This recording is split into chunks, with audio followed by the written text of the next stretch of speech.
आप सारा दिन ना खाकर ना पीकर रोजा रख रहे हैं, लेकिन क्या आप जानते हैं एक गलत काम आपका पूरा रोजा तोड़ सकता है? क्या सिर्फ भूख और प्यास बर्दाश्त कर लेने से रोजा मुकम्मल हो जाता है, या कुछ ऐसे काम भी हैं जिन्हें करने से फौरन रोजा फासिद हो जाता है?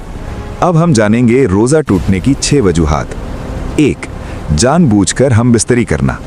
रोजे की हालत में मियाँ बीवी का हमबिस्तरी करना रोजा तोड़ देता है और इसके लिए कफ़ारा और क़ज़ा दोनों अदा करना लाजिम होता है। ये साबित करता है ये रोजा तोड़ने की सबसे संगीन वजह है। 2. जानबूझकर खाना या पीना। रोजे का असल मतलब ही ये है कि सुबह सादिक से गुरूब आफ्ताब तक खाने और पीने से रुका जाए। अगर कोई जानते बूझते कुछ खा ले या पी ले तो उसका रोजा टूट जाएगा। अल्लाह ताला फरमाते हैं, तुम खाओ और पियो यहाँ तक कि सुबह सादिक नुमायां हो जाए, फिर रात तक रोजा मुकम्मल करो। सूरह बकरा आयत नंबर 187।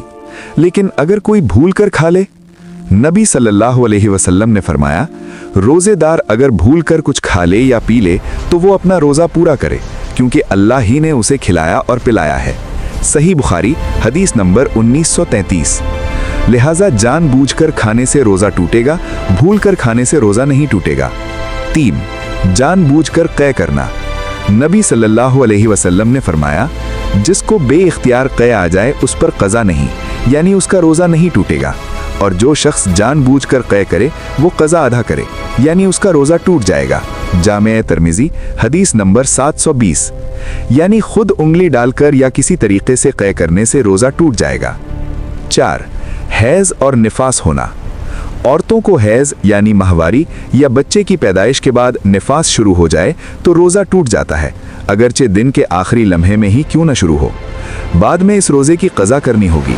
इस बारे में आयशा रज़ी अल्लाह ताला अन्हा फरमाती हैं, हम माहवारी के ज़माने में रोज़े की क़ज़ा करते थे, लेकिन नमाज की क़ज़ा नहीं करते थे। 5. जिस्म में कोई ग़िज़ाइयत बख्श चीज़ दाखिल करना।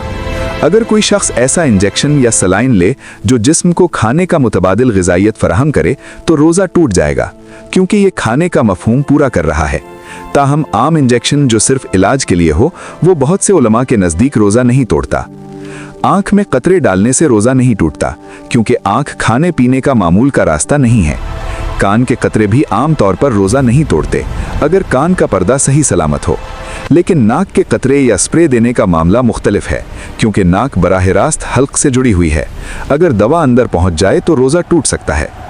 इन्हेलर इस्तेमाल करने से दवा के बारीक ज़र्रात सांस की नाली के ज़रिए अंदर दाखिल होते हैं, इसलिए बहुत से उलमा के नज़दीक इससे रोज़ा टूट जाता है और बाद में क़ज़ा करनी होती है। ताहम अगर कोई शदीद बीमार हो तो इन्हेलर इस्तेमाल करके बाद में रोज़ा की क़ज़ा करेगा, लेकिन इलाज के मामले में मोतबर आलिम से मशवरा लेना चाहिए। 6. ज़बरदस्ती या अपनी मर्जी से मनी का इखराज करना। अगर कोई जानबूझकर ऐसा काम करे जिससे मनी खारिज हो तो रोज़ा टूट जाएगा।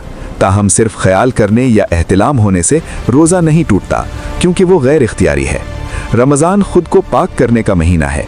सिर्फ भूख और प्यास बर्दाश्त करना ही रोज़ा नहीं, बल्कि अल्लाह के हुक्म के मुताबिक अपने आप को काबू में रखना है।